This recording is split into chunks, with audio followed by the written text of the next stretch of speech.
I still remember the exact smell of the bank lobby that day, sterile, faintly lemon-scented, like they were trying to cover something up. I guess, in a way, they were. Or maybe that was just me, standing there with my son's future already gone and I just didn't know it yet. The teller was smiling, polite, professional. She typed something into her keyboard like it was nothing. Her nails clicked in that rhythmic way people do when they're completely detached from the weight of what they're about to say. Sir, I'm not seeing any funds available in this account. I blinked. I think you must be looking at the wrong one. It's under Edward James Miller, minor account, linked to my name. She double-checked. I remember the way her eyebrows drew together. This is the only one under that name. And it shows a zero balance. A zero balance. I'd been saving for that account since before my son was born. Every overtime shift. Every birthday check from grandparents. Every bit of tax return that we could spare. It wasn't just money, it was security. It was college. It was his freedom to choose his future. And now it was gone. The lobby started to feel too quiet. Or maybe I just stopped hearing everything else.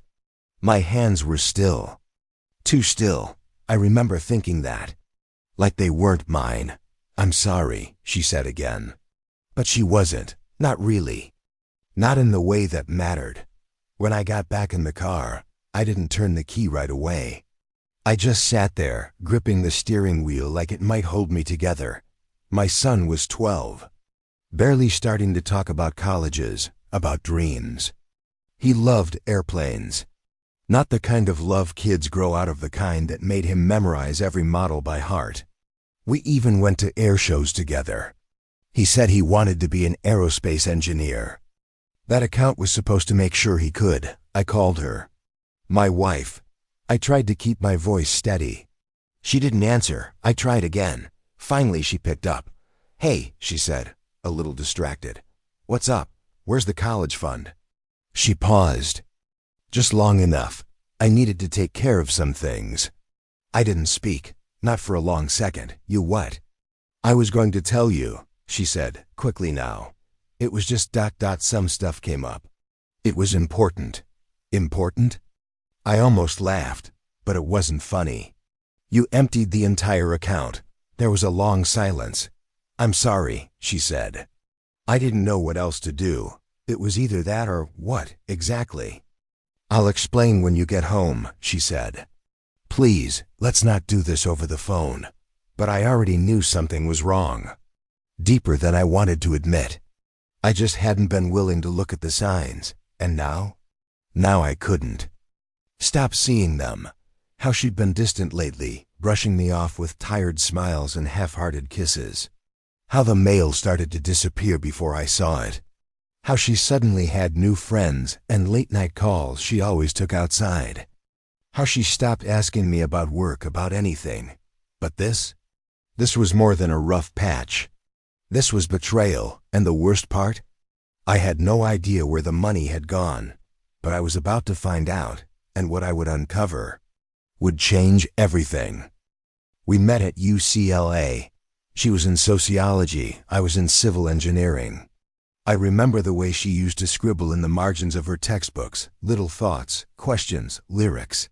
She saw the world like it was full of puzzles and people were just unfinished sentences. Her name was Claire. At first, she was magnetic.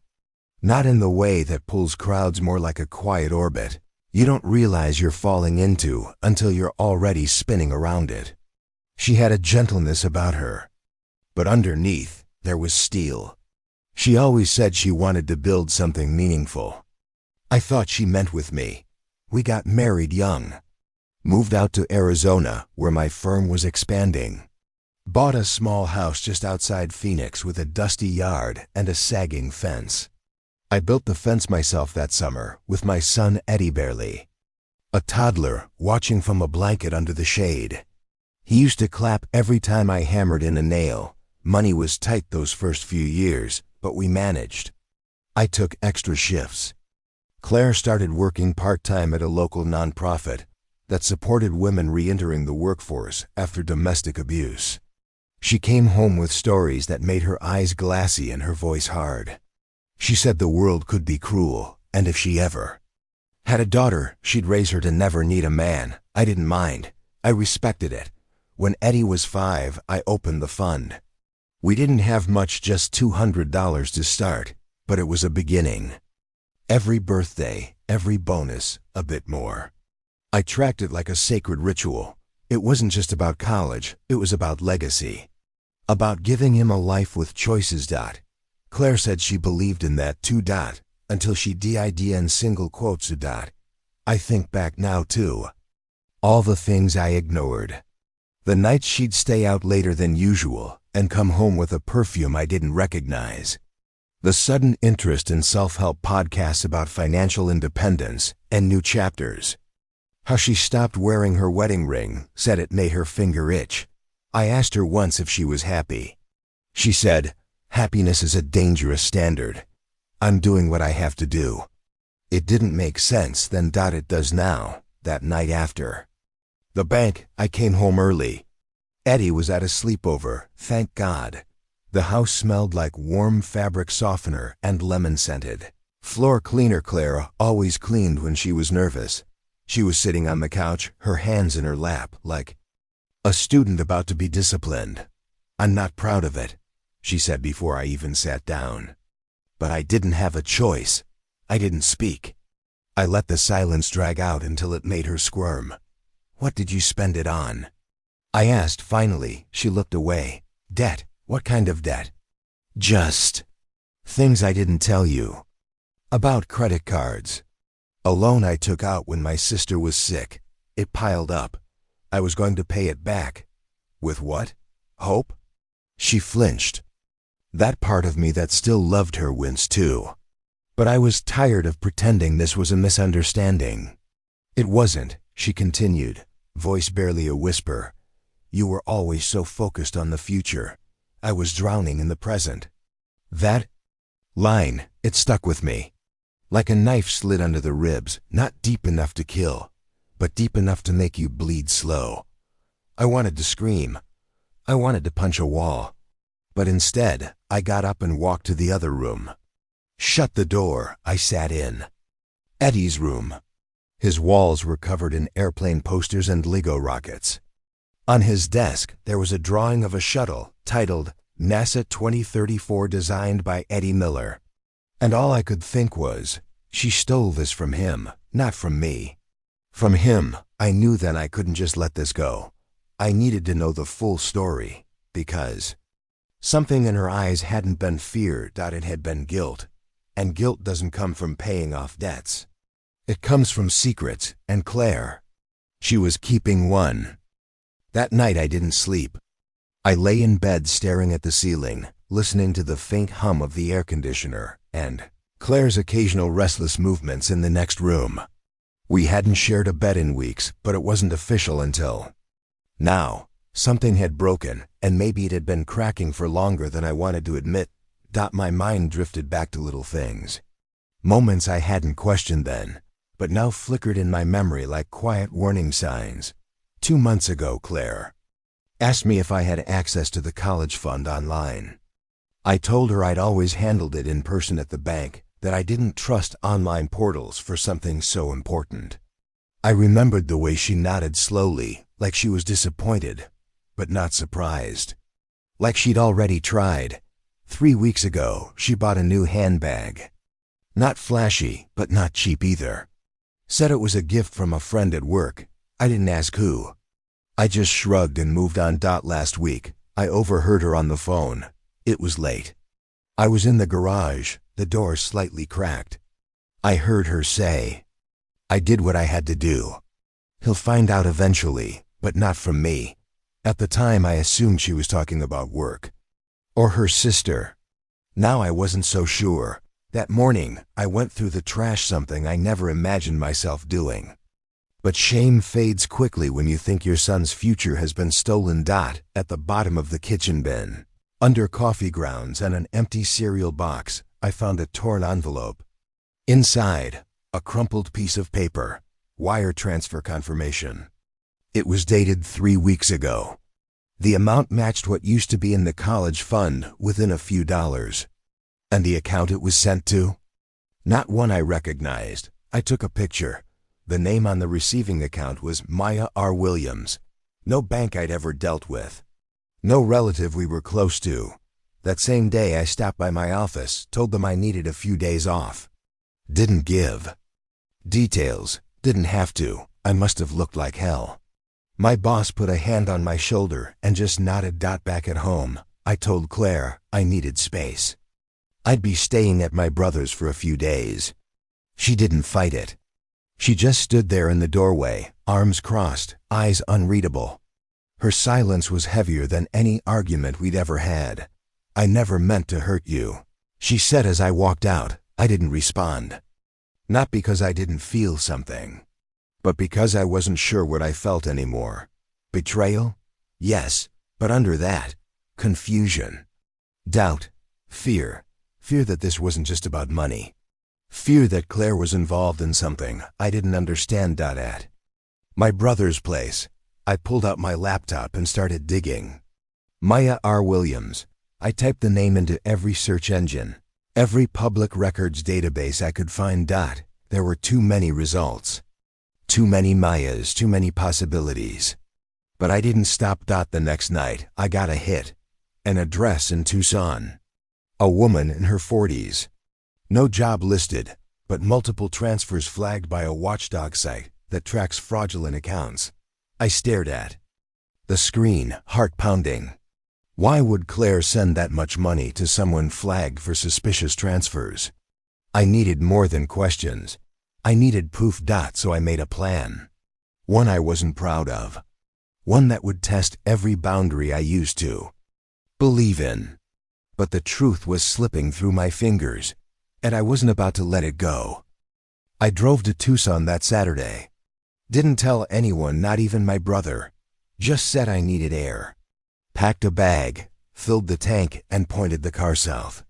It's funny how long 3 hours can feel when every mile brings you closer to something you're afraid to know. The address I found was in a rundown neighborhood west of the city. The houses were sun-faded, fences crooked, yards overgrown.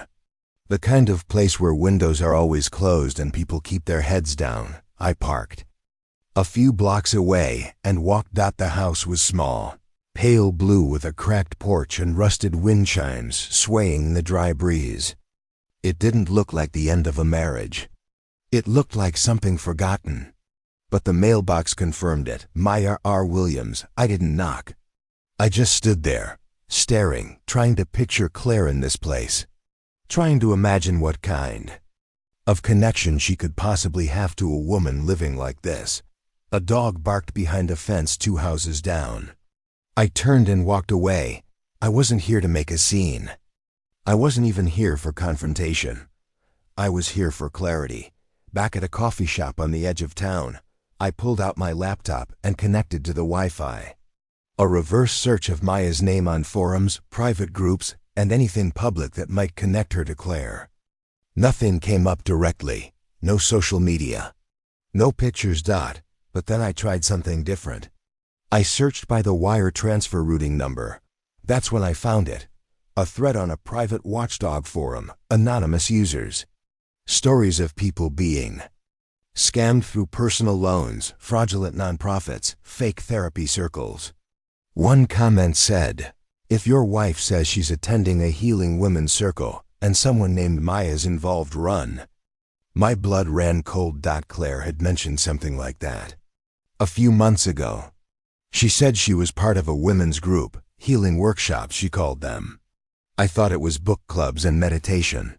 She said they were helping her find herself. She never said it cost anything. I called the number listed at the bottom of the thread. It rang once, then twice, then someone answered. Hello? A woman's voice, calm, measured. Is this Maya? Who's calling? I paused. My mouth was dry. My name is James Miller.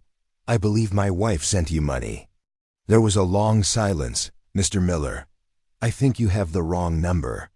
No, I said quietly. I don't. Then she hung up. I sat there staring at the phone like it had betrayed me. But deep down I already knew Claire didn't pay off debts. She didn't help her sister. She didn't make a mistake. She gave the money away to a cult or something like it. That night I went home. She was in the kitchen, chopping onions like... The world hadn't shifted underneath us. I didn't say a word about Tucson. I just watched her, studied the movements. The way her shoulders tensed when I entered. The way her eyes darted to the side, avoiding mine. "Eddie's asleep," she said softly. "He missed you." I nodded. "I was thinking," she continued, "maybe we could talk this weekend. Maybe we could go see someone. A counselor." She sounded hopeful, like a woman who still thought she could steer this ship back on course. I stared at her. "I think that's a good idea," I said, and I meant it, but not for the reason she hoped, because I wasn't going to yell. I wasn't going to accuse. I was going to listen and wait, and give her just enough rope to show me everything, because she wasn't done lying yet, and I needed to know just how far she was willing to go. The following week was the longest of my life. I kept up appearances, made coffee in the morning, packed Eddie's lunch, even sat across from Claire at the dinner table while she asked about my day. It felt like play acting, like we were characters in a bad sitcom, reciting old lines from a script we no longer believed in. But I was watching everything, listening, waiting. Claire started disappearing again. Said she had meetings. Women's group, she'd call it. She'd come back with a faint smell of incense, clinging to her hair, and a hollow calm in her voice that made my skin crawl. I pretended not to notice, but every time she left, I followed her quietly, carefully. On Thursday, she drove 2 towns over, parked at a house in a cul-de-sac with no sign outside. The windows were blacked out. A few other cars were there.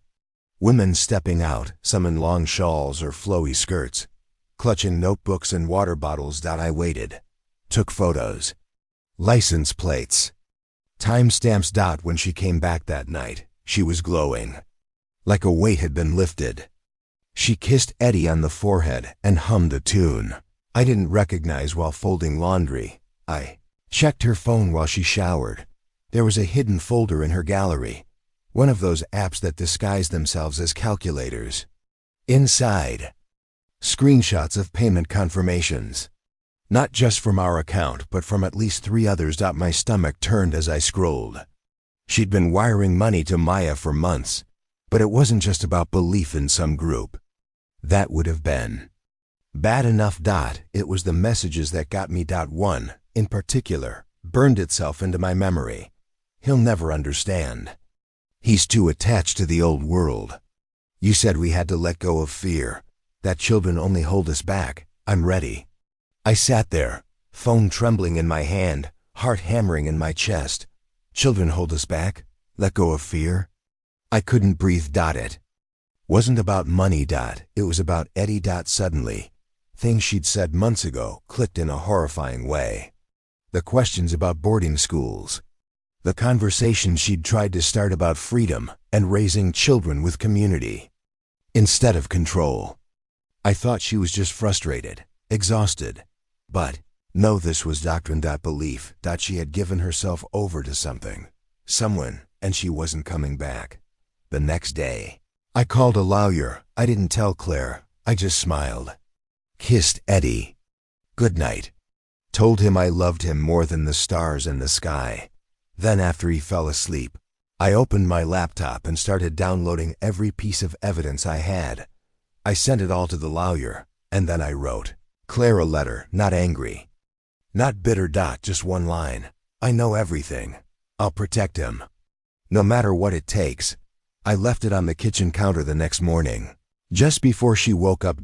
Then I took Eddie, told him we were going on a little trip to see Uncle Derek. He smiled, stuffed his favorite plane toy in his backpack, and followed me out the door. I didn't look back. I couldn't. But I knew what was coming, because when someone believes they've found salvation, they'll burn everything else too. The ground. And I wasn't sure if Claire was finished lighting matches. Claire showed up at Derek's place 3 days later. I knew she would. That's why I had the lawyer on standby, and the police informed just in case. But when she stepped out of the car, she didn't look like someone ready to fight for custody. She looked lost. Her hair was pulled back hastily. Her eyes, usually so sharp, were swollen from crying. She wasn't wearing makeup, not that I cared about that. But it was like she'd forgotten how to be the version of herself she used to present to the world. I opened the door and stepped outside, closing it gently behind me. "Where is he?" she asked. Her voice cracked halfway through. "He's safe," I said. "With people who love him. People who haven't emptied his future into a lie." She winced but didn't deny it. Instead, she looked past me, toward the house. "I need to see him." I didn't answer. We stood there in silence, the Arizona wind brushing dry leaves along the sidewalk. Finally, she spoke again. "I didn't mean for it to go that far." "Then why did you?" I asked. She looked up at me. And for the first time in months, I saw her. Not the calm, robotic version the circle had trained. Not the woman spouting someone else's words. I saw Claire, and she was breaking. They told me I was asleep, that my whole life was a cage, that motherhood was a script I never agreed to write. And I believed them, she whispered. God help me, I believed them. Tears streamed down her cheeks. I thought if I gave enough money, loyalty, trust, they'd give me peace. But it was never enough, and when I told them I wanted out, her voice trailed off. She looked away, then reached into her pocket, handed me a phone. Not hers burner style. Cheap, scratch screen. I unlocked it. Inside, photos, messages, recordings. Proof of manipulation, of coercion, of everything Maya and her group had done. Financial grooming, emotional blackmail, promises of higher awakening in exchange for obedience. Claire had flipped. "I'm sorry," she said, voice barely above a whisper. "Not for me, for him. For Eddie. I was supposed to protect him. I let strangers into my mind and locked my own son out. I didn't know what to say. I should have yelled, accused, demanded answers. But all I felt was hollow. Pain has a strange way of cooling over time, like lava turned to stone. You can still feel the heat beneath it, but the surface is cold. Heavy. I nodded. "I'll give this to the lawyer." She nodded too. Then added, "You don't have to forgive me. I know what I did." "I don't know if I ever will," I said honestly. "But I'll never let Eddie think it was his fault, ever." She closed her eyes, shoulders trembling. That was the last time I saw her. Claire left town 2 weeks later. I don't know where she went. The investigation into Maya's group took over from there. FBI, federal fraud charges, headlines. I kept Eddie away from the noise. He doesn't know the full story. Maybe one day, when he's old enough to understand what love is and what it isn't. For now, he just knows his dad is here and he's safe. The college fund is gone. But I started a new one. And every time I put $1 in it, I remind myself. Money can be lost, but trust, that's harder. Some nights, Eddie still asks when his mom's coming back. I just tell him, she's finding her way, just like we are. And maybe, in her own way. She is, but I'm no longer waiting for her to return. I'm walking forward with my son at my side. And we're building something new. Asterisk. Share your thoughts in the comments below. Thank you for your time. If you enjoyed this story, subscribe to the channel. It really helps. Click the video on the screen and I'll see you there.